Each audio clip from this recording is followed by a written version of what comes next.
ప్రభుత్వం చట్టపరంగా అన్ని చర్యలు తీసుకోవాలి, తప్పకుండా చర్యలు తీసుకుంటుందని నేను కూడా భావిస్తున్నాను.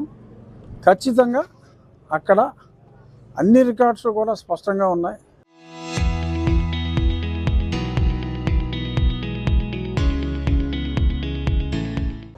Nineteen thirty two RSR records కూడా స్పష్టంగా ఉన్నాయి.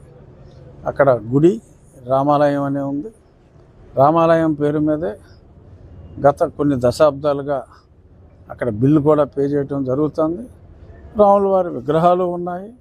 అన్ని డాక్యుమెంట్స్లో కూడా రామాలయం అనే చాలా స్పష్టంగా ఉంది. కాబట్టి ఈరోజు తీసుకున్నాం ఖచ్చితంగా నిర్ణయం, కమ్ వాట్ మే, అక్కడ రామాలయం కట్టి తీరుతాం. అది బయట వ్యక్తుల ప్రమేయం ఉందంటారు. ఖచ్చితంగా బయట వ్యక్తుల ప్రమేయమే ఉంది. చట్టపరంగా అన్ని చర్యలు తీసుకోవాలి, తప్పకుండా చర్యలు తీసుకుంటుందని నేను కూడా భావిస్తున్నాను. ఖచ్చితంగా అక్కడ అన్ని రికార్డ్స్ కూడా స్పష్టంగా ఉన్నాయి. Nineteen thirty two RSR records కూడా స్పష్టంగా ఉన్నాయి. అక్కడ గుడి రామాలయం అనే ఉంది.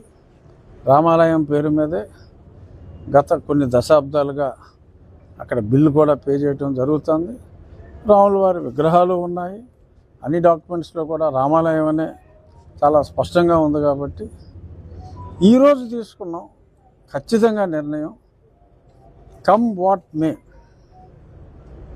అక్కడ రామాలయం కట్టి తీరుతాం. అది బయట వ్యక్తుల ప్రమేయం ఉందంటారు. ఖచ్చితంగా బయట వ్యక్తుల ప్రమేయమే ఉంది.